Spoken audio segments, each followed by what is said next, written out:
Notre affiche du jour sera en Ligue 1 avec Lille qui reçoit une équipe de Montpellier qui bataille pour la 4e place. Et le moins qu'on puisse dire, c'est que Lille est sur la bonne voie, malgré leur petit impair contre Rennes en avant-dernier lieu, mais ils ont tout de suite remis les pendules à l'heure contre Guingamp la semaine dernière. Oui, donc Lille-Montpellier, c'est pas forcément le match auquel on aurait pensé pour une affiche du jour, mais c'est quand même un match super intéressant à plusieurs titres. Donc c'est le deuxième qui reçoit le 5e avec la course au podium en ligne de mire, et surtout, je pense que ça va être une superbe opposition de style. Donc d'un côté, on a Lille qui est la meilleure attaque du championnat derrière le PSG et qui va faire face à Montpellier qui est la meilleure défense du championnat derrière le PSG. Et Montpellier n'a remporté qu'un seul de ses 9 derniers matchs, c'était contre Caen. Mais ils ont par la suite été tenus en échec dans le derby contre Nîmes, puis contre Monaco. Oui, donc Montpellier qui reste quand même sur 5 matchs sans défaite en Ligue 1.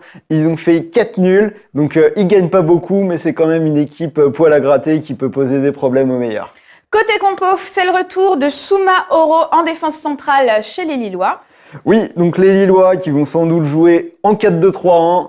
Donc tu l'as dit, Soumaoro qui va retrouver la défense centrale aux côtés de Fonte. Et surtout, les Lillois, ils vont s'appuyer sur leur attaque. Cette attaque super rapide, capable de jouer les contres. Donc une attaque avec 3 éléments moteurs. Pépé qui a déjà marqué 16 buts, incroyable. Bamba qui en a mis 9 et Raphaël Leao qui en a mis 7, un très bon joueur qui est tout jeune et qu'on a récemment comparé à Kylian Mbappé. Donc une équipe qui a permis aux Nordistes de remporter 5 victoires consécutives en Ligue 1. Et Montpellier va encore jouer avec cette défense à 3 qui se transforme en fait en défense à 5.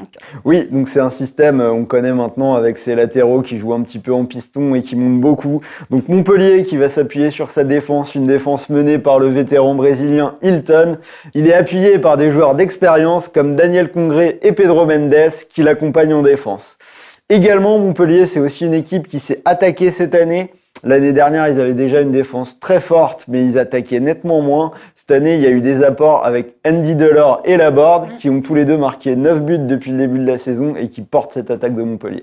Et à ton avis, est-ce que Montpellier peut venir un petit peu déranger les Lillois ? Alors, c'est quelque chose qui se discute. Donc, comme je l'ai dit, les Lillois, c'est une équipe qui excelle dans l'art de la contre-attaque.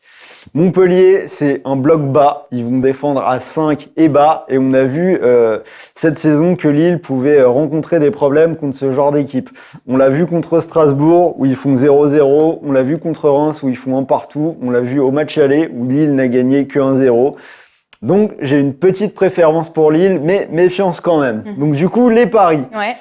Donc, justement, pour pas prendre de risques, donc moi, j'ai pris premier pari, le Lille Andronobet, donc c'est-à-dire rembourser si nul. Comme je l'ai dit, on sait jamais, ils peuvent avoir des problèmes contre un bloc bas. Donc, c'est une cote à 1,30. Si vous croyez à la victoire des Lillois, moi, j'y crois quand même, c'est 1,90. Et le dernier pari, celui qui est peut-être le plus safe pour moi, c'est le moins de 2,5 buts qui est coté à 1,50. Donc si on regarde, c'est un pari qui est passé dans 7 des 8 derniers matchs de Montpellier en Ligue 1. Et comme je l'ai dit, les Lillois, ils peuvent avoir des problèmes contre les blocs bas.